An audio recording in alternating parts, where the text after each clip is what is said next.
ಅಂದರೆ ನೀವು ಹೇಳೋದು ನೋಡಿದ್ರೆ ನಮಗೆ ಸೂರ್ಯನೇ ಉದುರೋಗುತ್ತೆ ಅನ್ನೋ ಥರ, ಆದರೆ ತುಂಬ ಎಕ್ಸ್ಪೆಕ್ಟ್ ಇಲ್ಲ. ಈಗಲೂ ಕೂಡ ಈ ವಿಚಾರನ ಎಷ್ಟು ಡೌಟ್ ನಂಬ್ತಾರೆಲ್ಲ ಗೊತ್ತೆ, ತುಂಬ ಡೌಟ್ಸ್. ಯಾಕಂದರೆ ಸೂರ್ಯನ ಈ ಭೂಮಿನೇ ನಮಗೆ ಇನ್ನೂ ಇರುತ್ತೆ ಅನ್ನೋ ಒಂದು ಲೆಕ್ಕದಲ್ಲಿ ನಾವಿದ್ವಿ. ಸೂರ್ಯ ಹೋದರೆ ನಮ್ಮಲ್ಲಿರೋ 9 ಅಲ್ಲ 24 ಗ್ರಹಗಳೇನೋ ಇದ್ದಾವೆ ಅಂತ ಹೇಳ್ತಾ ಇದ್ದಾರೆ. ಬಟ್ ಇರೋದ್ರಲ್ಲಿ 9 ಅಂತ ನಾವು ಅನ್ಕೊತೀವಿ. ನಮಗೆ ಸೂರ್ಯ ಹೋದರೆ ಸರೌಂಡಿಂಗ್ ಏನಿದೆ ಎಲ್ಲ ಧೂಳು, ಏನೂ ಇರೋದಿಲ್ಲ. ಹೆಂಗಿದು ತುಂಬ ಭಯಂಕರ ಐತಲ್ಲ ಇದು. ನೋಡಿ, ಇದೆಲ್ಲ ಕೇಳ್ತಿದ್ರೆ ಈ ವ್ಯಂಗ್ಯ ಮಾತುಗಳು ಅಂತ ಹಂಗೆ ಇದೆಲ್ಲ ಸುಳ್ಳು. ಯಾಕಂದ್ರೆ ನಮಗೆ ಚಾನ್ಸೇ ಇಲ್ಲ. ಅದು ಹೆಂಗೋಗುತ್ತೆ, ಎಲ್ಲೋಗುತ್ತೆ, ಎಲ್ಲೋಗುತ್ತೆ, ಆಯ್ತು ಎಲ್ಲೋಗುತ್ತೆ ಅನ್ನೋದು ಬರುತ್ತೆ ಅಲ್ವಾ. ನಿಜ. ಒಂದು ಸಣ್ಣ ವ್ಯಂಗ್ಯ ಮಾತಿಗೆ ಒಂದು ಉತ್ತರ ಕೊಡೋದಕ್ಕೆ ನಾವು ಇಷ್ಟಪಡ್ತೀವಿ. ನಾವು ಸ್ಕೂಲ್ಗೆ ಹೋಗ್ಬೇಕಿದ್ರೆ ಒಬ್ಬ ಮೇಷ್ಟ್ರು ಇದ್ರು. ವ್ಯಂಗ್ಯ ಅನ್ನೋದಕ್ಕೆ ಒಂದು ಕತೆ ಹೇಳ್ತಾ ಇದೊಂದು ಹೇಗೆ ಅಂತ ಹೇಳಿದ್ರೆ, ಊಟದಲ್ಲಿ ಒಂದು ಉಪ್ಪಿನಕಾಯಿ ಇರಲಿ ಅಂತ. ವ್ಯಂಗ್ಯ ಮಾಡೋರಿಗೆ, ಕೇಕೆ ಹಾಕೋರಿಗೆ ಇದೊಂದು ಉತ್ತರ ಕೊಡೋದಕ್ಕೆ ನಾವು ಇಷ್ಟಪಡ್ತೀವಿ. ಆ ಸ್ಕೂಲ್ಗೆ ಹೋಗ್ಬೇಕಿದ್ರೆ ಆಗಿನ ಕಾಲದಲ್ಲಿ ಒಲೆಗಳಿರ್ತಾಯಿತ್ತು ನಮ್ಮ ಮನೆಯಲ್ಲಿ, ಗ್ಯಾಸ್ ಸ್ಟವ್ ಆಗದೆ. ಅವರು ಹೇಳ್ತಿದ್ರು, ವಿಜ್ಞಾನದ ಮೇಷ್ಟ್ರವರು, ಅವ್ರ ಹೆಸರೇನ ಮರ್ತ್ವಿ ನಾವು. ಅವ್ರು ಮಾಡಿರೋ ಪಾಠ ನನ್ಗೆ ನೆನಪಿದೆ. ಆ ವಿಜ್ಞಾನದ ಮೇಷ್ಟ್ರು, ನಿಮ್ಗಳ ಕಾಲಕ್ಕೆಲ್ಲ ಸ್ವಿಚ್ ಹೊತ್ತಿದ್ರೆ ಕಾಫಿ ಬರುತ್ತೋ ಅನ್ನೋರು. ನಾವು ಹಿಂದೆಗಡೆ ಬೆಂಚಲ್ಲಿ ಕೂತ್ಕೊಂತಿದ್ವಿ ತಂದೆಗಳು. ಏನಿವ್ರ ಅಜ್ಜಿ ಕೂತಿರ್ತಾಳೆ ಒಳಗಡೆ ಹಾಕ್ಬಿಡ್ತಾಳೆ ಅಂತ ಅಂದಿದ್ವಿ. ಅದೇನೂ ತಿಂದಿದ್ದೀವಿ. ಮೊನ್ನೆ ಕೂಡ ಅವ್ರ ಮಾಸ್ಟ್ರು ಹೋಗಿದ್ವಿ, ಸಿಕ್ಕಿದ್ರು. ಬಾರೋ ಕೂತ್ಕೋ ಅಂತ. ಬಾರಪ್ಪ ಈಗ ಹೋಗೋ ಬಾರ ಅಂತಿದ್ರು. ಈಗ ಹೋಗಿ ಬನ್ನಿ ಕೂತ್ಕೊಳ್ಳಿ ಅಂತಾರೆ. ಯಾಕೆ ಸರ್ ನೀವು ನಮ್ಮ ಗುರುಗಳು, ಈ ಸ್ಥಾನಕ್ಕೆ ಗೌರವಪ್ಪ ಅಂತ ನಾವು ಹೇಳಿದ್ರಿ. ಸರ್ ಮಿಷಿನ್ ಬಂದಿದೆ ಸರ್, ಇನ್ನೂ ನೆನ್ಪಿಟ್ಕೊಂಡಿದ್ಯಲ್ಲ. ಹೆಂಗೆ ಮಾಡೋರಿಗೆ ಅಂದಿದ್ದು ನಾವು ಕೇಳಿಸಿತ್ತು ಮೇಸ್ಟ್ರಿಗೆ. ಇವ್ರ ಅಜ್ಜಿ ಕೂತಿರ್ತಾಳೆ, ಒತ್ತಿದ ತಕ್ಷಣ ಒಯ್ದುಬಿಡ್ತಾಳೆ ಕಾಫಿ ಅಂತ ಅಲ್ವಾ. ಆವಾಗಲೂ ನಾವು ಹೆಂಗೆ ಮಾಡ್ತಿದ್ವಿ. ಇವತ್ತು ನೋಡಿ ಅದ್ಭುತವಾಗಿರ್ತಕ್ಕಂಥ ಕಾಫಿ ಮಿಷಿನ್ ಬಂದಿದೆ. ಬಟನ್ ನಿಂಗೆ ಟೀ ಬೇಕಾ ಟೀ ಬರುತ್ತೆ, ಕಾಫಿ ಬೇಕಾ ಕಾಫಿ ಬೇಕು. ಅದು ನಂಬೋ ಅಂತ ವಿಚಾರವಾ? ಆಗಿನ ಕಾಲಕ್ಕೆ ಅದು ಸುಳ್ಳು, ಈಗ ಸತ್ಯ. ಯಾಕಂದ್ರೆ ಈಗಿನ ಕಾಲಕ್ಕೆ ಇದು ಇವಾಗಿನ ಮಾತು ಈಗ ಸುಳ್ಳಾದ್ರೂ ಕೂಡ ಮುಂದಕ್ಕೆ ಕಾಲಜ್ಞಾನ ಹೇಳಿರೋದು ನಿಜ ಆಗೇ ಆಗತ್ತೆ. ಆಗ ನಮ್ಮ ಗುರುಗಳು ಹೇಳಿರ್ತಕ್ಕಂಥ ವಿಜ್ಞಾನ ಗುರುಗಳು ಮಿಷಿನ್ ಬಂದಿರಲಿಲ್ಲ, ಬರುತ್ತೆ ಅಂತ ಅವರು ಊಹೆ ಮಾಡಿ ಹೇಳಿದ್ರು. ಈಗ ಬಂದಿದೆ. ಅವ್ರು ಹೇಳಿದ್ದು ಸುಮಾರು ಒಂದು 30 ವರ್ಷದ ಹಿಂದೆ. ಅಂದ್ರೆ ಟೆಕ್ನಾಲಜಿ ಬೆಳೆಯೋದನ್ನ ನೋಡಿ ಅವರು ಮುಂದೆ ಇದೆಲ್ಲ ಬರ್ಬೋದು ಅಂತ ಊಹೆ ಮೇಲೆ ಹೇಳಿದ್ದಾರೆ. ನಿಮ್ಮ ಕಾಲಕ್ಕೆ ಬಂದ್ಬಿಡ್ತದೋ ಇದೆಲ್ಲ ಅಂತ ಹೇಳಿದ್ರು. ಆ ರೀತಿ ಇವಾಗಲೂ ಕೂಡ ವ್ಯಂಗ್ಯ ಮಾಡೋ ಬಿದ್ದೋಗ್ಬಿಡ್ತಾ ಸೂರ್ಯ ಇಷ್ಟು ಕೋಟ್ಯಾಂತರ ವರ್ಷಗಳಿಂದ ನಿಂತ್ಕೊಂಡೇ ಇದ್ದಾನೆ. ಹೌದು. ಮತ್ತೆ ಸೂರ್ಯ ಹುಟ್ಟಿದ್ರೆ ಸಂಪೂರ್ಣ ಕತ್ಲಾಗ್ಬಿಡ್ತು ಅಂತ ನೀವು ಹೇಳ್ತೀರಿ. ಆಗ ವೀರ ವಸಂತರಾಯರು ಬಂದು ಮತ್ತೆ ಇನ್ನೊಂದು ಸೂರ್ಯನ ಸೃಷ್ಟಿ ಮಾಡ್ತಾರಂತೆ. ಅದೆಲ್ಲ ಉಲ್ಲೇಖನ ಮಾಡಿರೋಂಥ ಕಾಲಜ್ಞಾನದಲ್ಲಿದೆ. ಈ ಕಾಲಜ್ಞಾನದಲ್ಲ, ಬೇರೆ ಒಂದು ಪ್ರಚಾರ ಆಗದೆ ಇರತಕ್ಕಂಥ ಕಾಲಜ್ಞಾನ, ಅವನ್ನೆಲ್ಲ ತೋರಿಸೋದಕ್ಕೆ ನಾವು ಇಷ್ಟಪಡಲ್ಲ. ಕೆಲವೊಂದು ಅದರಲ್ಲಿ ತಿಳ್ಕೊಂಡು ನಾವು ತಿಳಿಸೋದಕ್ಕೆ ಇಷ್ಟಪಡ್ತೀವಿ. ಯಾಕಂದರೆ ಅವೆಲ್ಲ ನಾವು ಕೆಲವೊಂದೆಲ್ಲ ತಾಳೆಗರಿಗಳಲ್ಲಿ ಬಂದಿರತಕ್ಕಂಥ ಗ್ರಂಥಗಳನ್ನ ಅವೆಲ್ಲ ನಮ್ಮದೇ ಆದಂತಕ್ಕಂಥ ಒಂದು ಆಶ್ರಮದೇ ಆದಂಥ ಗುಟ್ಟಿದೆ. ಆ ಗುಟ್ಟನ್ನು ಹೊರಗಡೆ ಬಿಡೋದಕ್ಕೆ ಇಷ್ಟ ಆಗೋದಿಲ್ಲ. ಆ ಗ್ರಂಥಗಳಲ್ಲಿ ಬರೆದಿರ್ತಕ್ಕಂಥದ್ದು ಸೂರ್ಯನೇ ಬಿದೋಗ್ತಾನೆ, ಸೂರ್ಯನಿಗೆ ಕಾಯ್ದೆ ಬರುತ್ತೆ, ಸೂರ್ಯನೇ ಇರೋದಿಲ್ಲ ಅಂದರೆ ಭೂಮಂಡಲ ಇದ್ದು ವೇಸ್ಟು, ಬೆಳಕೇ ಇಲ್ಲ. ಇಡೀ ಬ್ರಹ್ಮಾಂಡಕ್ಕೆ ಪ್ರಕಾಶವನ್ನು ಬೀರ್ತಿರ್ತಕ್ಕಂಥವನೇ ಸೂರ್ಯ. ಒಂದು ದೊಡ್ಡ ವ್ಯಕ್ತಿ, ದೊಡ್ಡ ಗ್ರಹ, ಒಂದು ಅಮೂಲ್ಯವಾಗಿರ್ತಕ್ಕಂಥ ಗ್ರಹ ಅಂತ ಹೇಳಿದ್ರೆ ಸೂರ್ಯ. ದೊಡ್ಡ ಗ್ರಹ ಗುರು ಅಂತ ಹೇಳ್ತಾರೆ. ಸೂರ್ಯ ಒಂದು ಪ್ರಕಾಶವನ್ನು ಬಿಡ್ತಿರ್ತಕ್ಕಂಥವ್ನು, ಬೆಳಕನ್ನು ಆ ಗ್ರಹನೇ ಬಿದೋಗ್ತದೆ, ಭೂಮಿಗೆ ಬೆಳಕನ್ನು ಕೊಡ್ತಿದ್ದಾನೆ, ಅವನೇ ಅನಾಹುತ ಮಾಡ್ತಿದ್ದೇನೆ ಅಂದರೆ ಏನಾಗುತ್ತೆ ಪರಿಸ್ಥಿತಿ? ಹೌದು.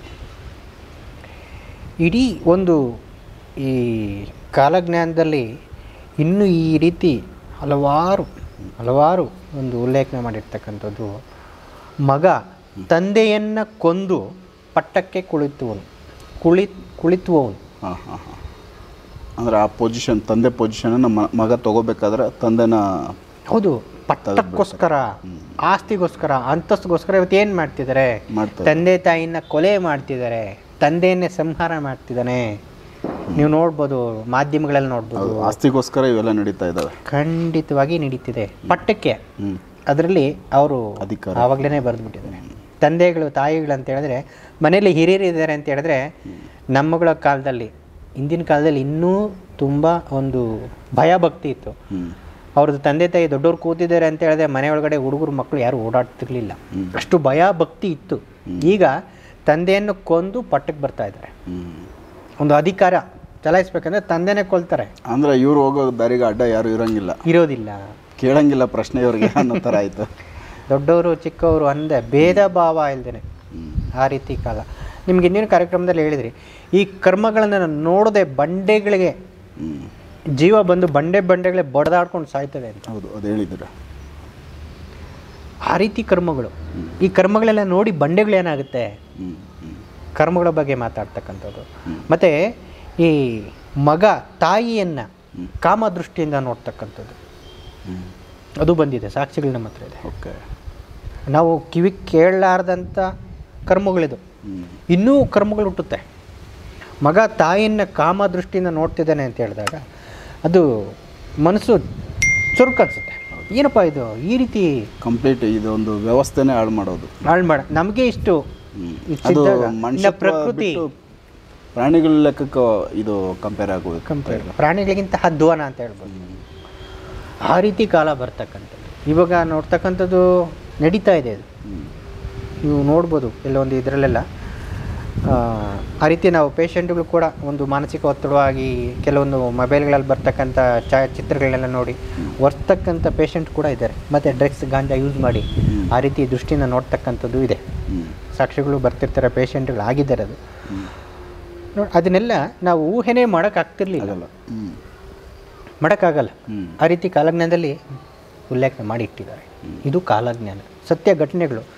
ಅದು ಅವ್ರಿಗೆ ಗೊತ್ತಿತ್ತಿರುತ್ತೆ. ಕಾಲಜ್ಞಾನಿಗಳಂದರೆ ಆಗೋದನ್ನೇ ಹೇಳ್ತಿರ್ತದೆ. ಹೌದು, ಈ ರೀತಿ ನೋಡಿ, ಈ ಥರದ್ದು ಹಲವಾರು ವಿಚಾರಗಳು ಇನ್ನೂ ಎಷ್ಟಿದೆ ಅಂತ ಹೇಳಿದ್ರೆ, ಒಂದು ಯಾವುದೋ ಒಂದು ಸಮುದ್ರದಲ್ಲಿ ಒಂದು ಮರಳು ಹಗಳಿದ್ದಾಗೆ ನಾವು ಮಾತಾಡ್ತಿರೋದು. ಹೌದಾ, ಇನ್ನೂ ವಿಚಾರ ಹೆವಿ ಇದೆ, ತುಂಬ ಇದೆ. ಹಗಳು ಒಂದು ಹರಳು ಅಂತ ಏನು ಹೇಳ್ತೀವಿ, ಹರಳಿದ್ದಾಗೆ ಅಂತ ನಾವು ಹೇಳೋದಕ್ಕೆ ಇಷ್ಟಪಡ್ತೇವೆ. ಈ ಬ್ರಹ್ಮಾಂಡ ಉತ್ಪತ್ತಿಗೆ ಕಾರಣ ಏನು? ಆ ಪ್ರಶ್ನೆಗೆ ಉತ್ತರ ಇಲ್ಲಿದೆ. ಬ್ರಹ್ಮಾಂಡ ಅಂದರೆ ಇಡೀ ಎಲ್ಲವನ್ನೂ ಸೇರ್ಕೊಳ್ಳುತ್ತೆ, ಯೂನಿವರ್ಸ್. ಅದಕ್ಕೆ ಒಂದು ಉತ್ಪತ್ತಿಗೆ ಕಾರಣ ಏನು? ಯಾರದನ್ನು ಉತ್ಪತ್ತಿ ಮಾಡಿದ್ದು? ಮನುಷ್ಯ ಭೂಮಿ ಮೇಲೆ ಜೀವನ ಮಾಡ್ತಿದ್ದಾನೆ. ಅವನು ಮನುಷ್ಯ ಏನಕ್ಕೋಸ್ಕರ ಜೀವನ ಮಾಡ್ತಿದ್ದಾನೆ ಹೇಳಿ? ಏನನ್ನು ಆಸೆ ಪಡ್ತಿದ್ದಾನೆ ಅವನು? ಅವನ ಕೊನೆ ಹೆಂಗಾಗುತ್ತೆ ಅವನಿಗೇ ಗೊತ್ತಿಲ್ಲ. ಇದೊಂದು ಪ್ರಶ್ನೆ. ಯಾಕಂದ್ರೆ ನಾವು ಇಲ್ಲಿ ಏನಕ್ಕೆ ಬಂದಿದ್ದೀವಿ, ಏನಕ್ಕೆ ಜೀವನ ಮಾಡ್ತೀವಿ, ನಾವು ಏನು ಮಾಡ್ತಿದ್ದೀವಿ, ಮತ್ತೆ ಬಿಟ್ಟು ಹುಟ್ಟಿಸ್ತಾನೆ ಯಾರು, ನಾವು ಯಾಕೆ ಇಲ್ಲಿ ಭೂಮಿ ಎಲ್ಲ ನಡೀತಾ ಇರೋದೇ ಒಂದು ಕನ್ಫ್ಯೂಸ್. ಕರೆಕ್ಟಾಗಿ ಕೂತ್ಕೊಂಡು ನೋಡ್ಬಿಟ್ರೆ ಇದೆಲ್ಲ ಏನು ನಡೀತಾ ಇದೆ ಅನ್ನೋ ಥರ ಕಾಣುತ್ತೆ. ಅರ್ಥವೇ ಆಗದಿರ ಜೀವನ ಮಾಡ್ತಿರ್ತಕ್ಕಂಥ ಮನುಷ್ಯ.